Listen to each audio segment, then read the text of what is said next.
Assalamualaikum warahmatullahi wabarakatuh. Nah, untuk pertemuan hari ini kita materinya tentang SPLDV. Untuk sebagai prasyarat materi kita SPLDV. Nah, SPLDV ini sudah dipelajari di waktu SMP. Nah, apa itu SPLDV? SPLDV itu adalah kepanjangan dari sistem persamaan linear dua variabel. Nah, jadi Ibu akan bahas pertama itu persamaan linear dua variabel.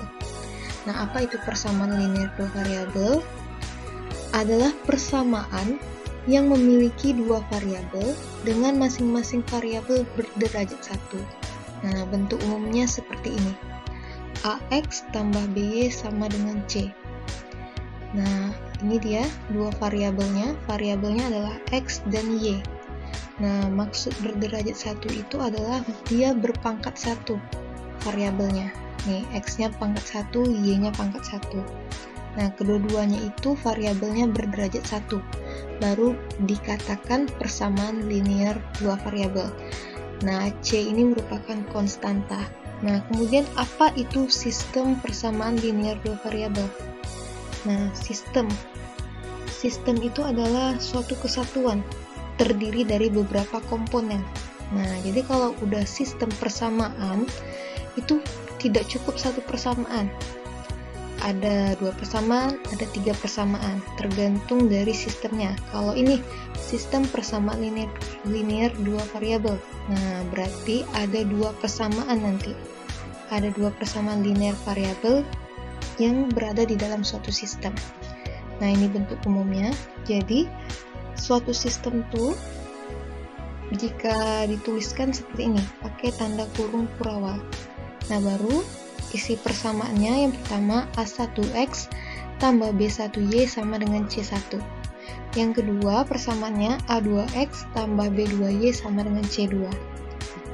Nah, A dan B ini merupakan koefisien dari variabel X dan Y.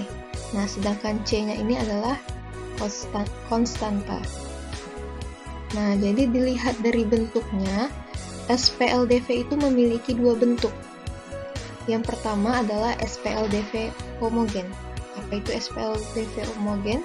Nih, jika C1-nya sama dengan 0 dan C2-nya sama dengan 0.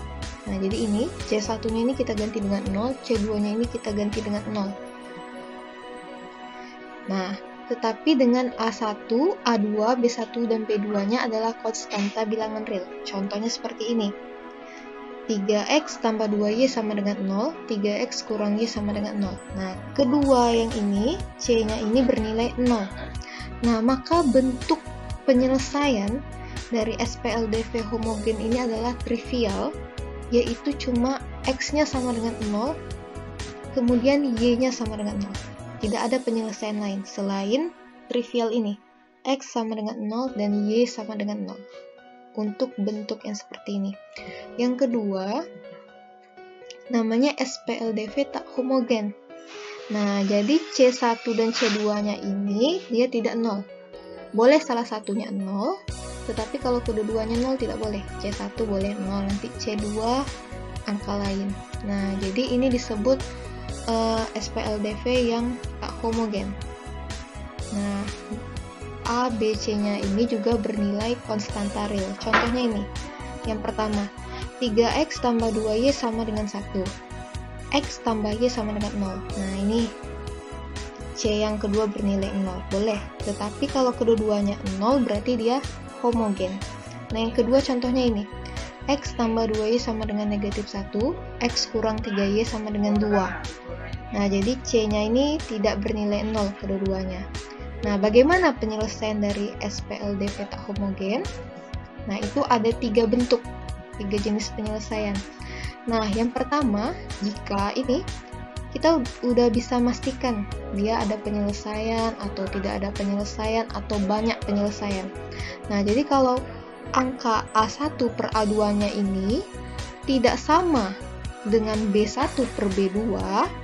Nah, dengan syarat ya, A2-nya tidak sama dengan 0, B2-nya tidak sama dengan 0. Ingat, penyebut tidak boleh sama dengan 0. Kalau penyebut sama dengan 0, hasilnya adalah tidak terdefinisi. Nah, kalau bentuknya seperti ini, A1 per A2-nya tidak sama dengan B1 per B2-nya, maka dia hanya punya tepat satu penyelesaian. Misalnya X sama dengan 5, Y sama dengan 2. Nah, itu maksudnya satu pasang penyelesaian. Nah, kemudian grafiknya itu berpotongan. Nah, kalau pakai metode grafik, itu nanti digambar grafiknya ada berpotongan di satu titik. Yang kedua, itu dia disebut dengan SPLDV konsisten. Nah, ini contohnya, ya. Dia berpotongan di satu titik di grafik. Nah, ini contoh persamaannya, sistem persamaan linear dua variabelnya. Yang kedua, jika A1 per A2 itu sama dengan B1 per B2, tetapi tidak sama dengan C1 per C2, nah syaratnya sama. Penyebutnya tidak boleh sama dengan 0 ya. A2, B2, C2-nya tidak boleh sama dengan 0. Maka penyelesaiannya itu tidak mempunyai anggota penyelesaian atau disebut himpunan kosong. Kemudian pada grafiknya itu garisnya sejajar nanti. Antara dua persamaan ini garisnya sejajar.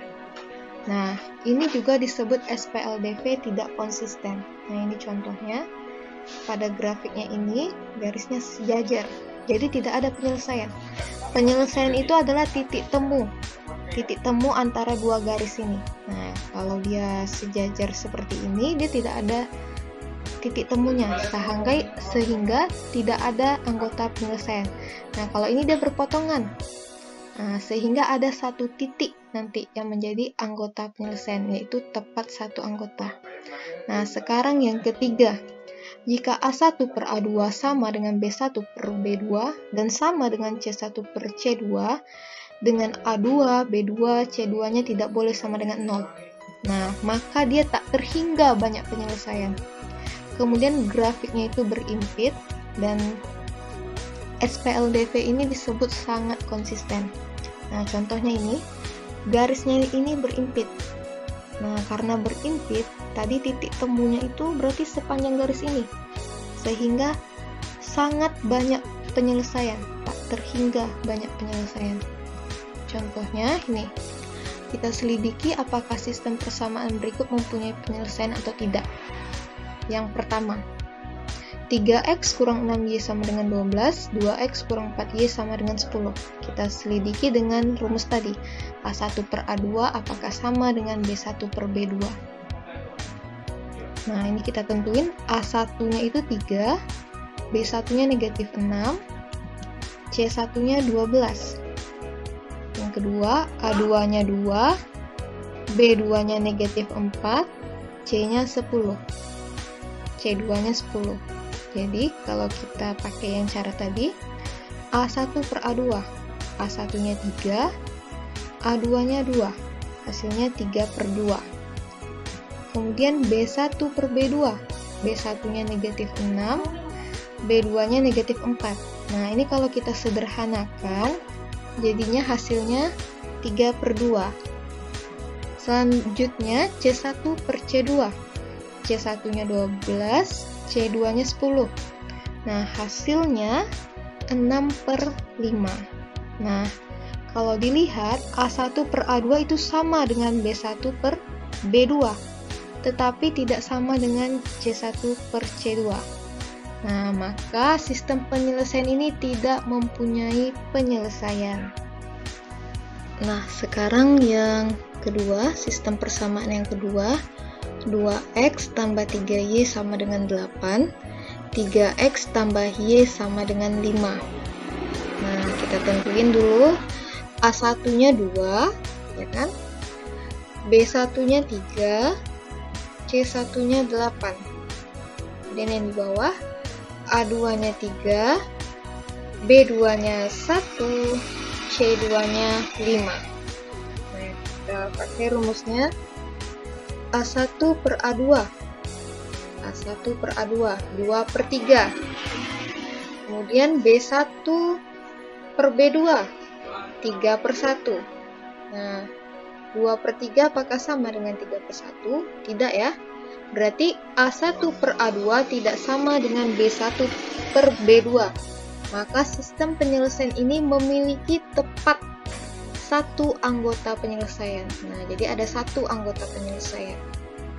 Nah, ini bisa dicari nanti pakai metode grafik, metode substitusi, metode eliminasi. Yang ketiga, A1-nya itu 1, B1-nya negatif 2, C1-nya 4. Kemudian A2-nya 2, B2-nya negatif 4, C2-nya 8. Nah, kita cek A1 per A2. A1-nya 1 per A2, berarti 1 per 2. B1 per B2. B1 per B2, berarti negatif 2 per negatif 4. Nah, itu kalau kita sederhanakan jadi 1 per 2. Sama ya, A1 per A2 sama dengan B1 per B2. Kita cek lagi. C1 per C2, 4 per 8 ya. C1 per C2, 4 per 8. Nah, itu hasilnya 1 per 2. Nah, karena A1 per A2 sama dengan B1 per B2 sama dengan C1 per C2, maka sistem penyelesaian ini memiliki tak hingga banyak penyelesaian. Jadi banyak sekali penyelesaiannya, hingga sepanjang garis. Nah, kemudian untuk mencari SPLDV, tadi kita mencari penyelesaiannya apa, kita bisa menggunakan ini. Ada 5 cara.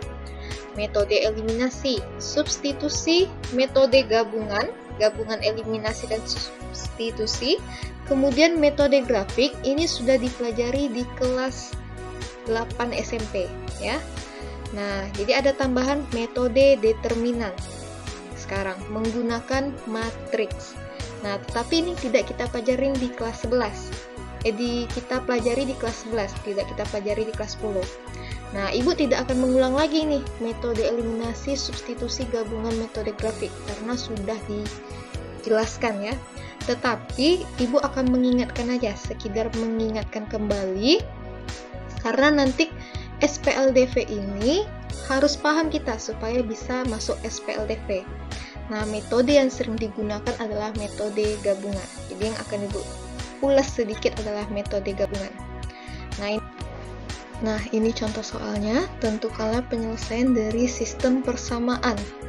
5x kurang 3y sama dengan 10, 6x kurang 5y sama dengan negatif 9.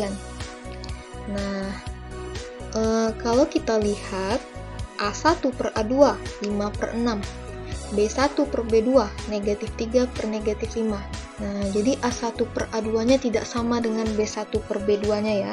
Berarti dia memiliki satu anggota penyelesaian. Nah, jadi kita bisa cari menggunakan metode tadi.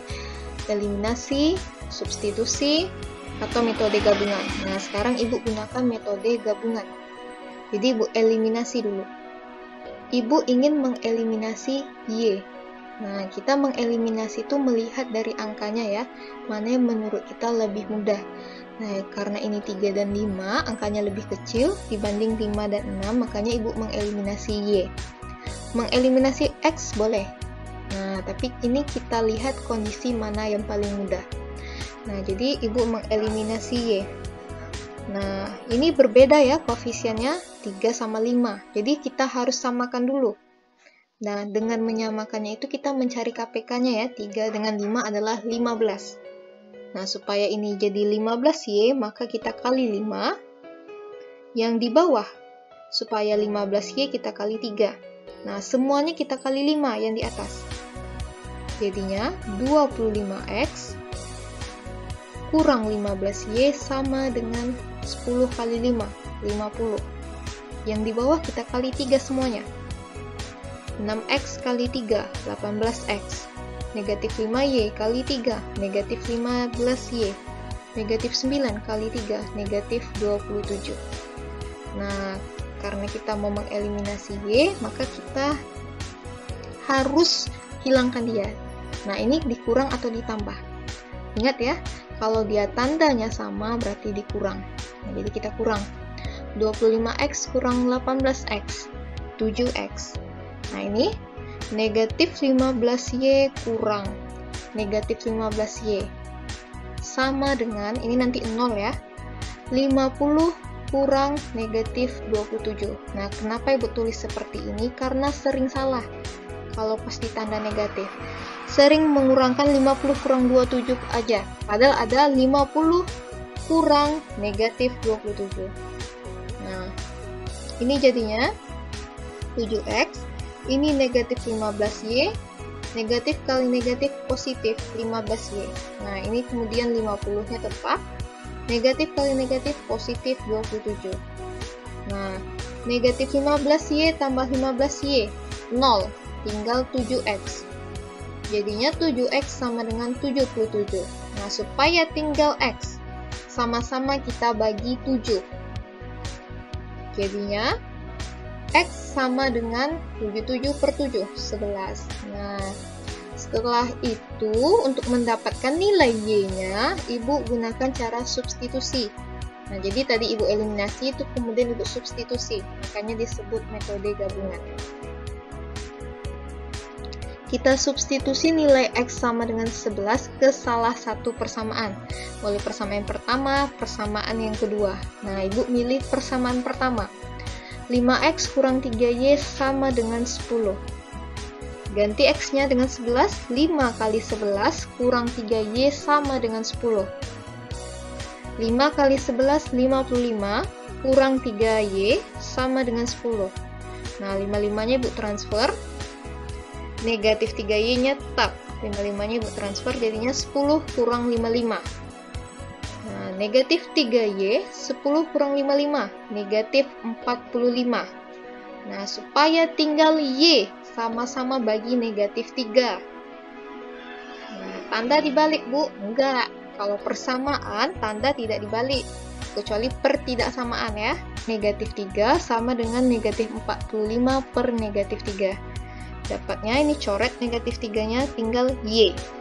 45 bagi 3, 15. Nah, y-nya sama dengan 15. Nah, jadi ini himpunan penyelesaiannya sepasang. X-nya 11, y-nya 15.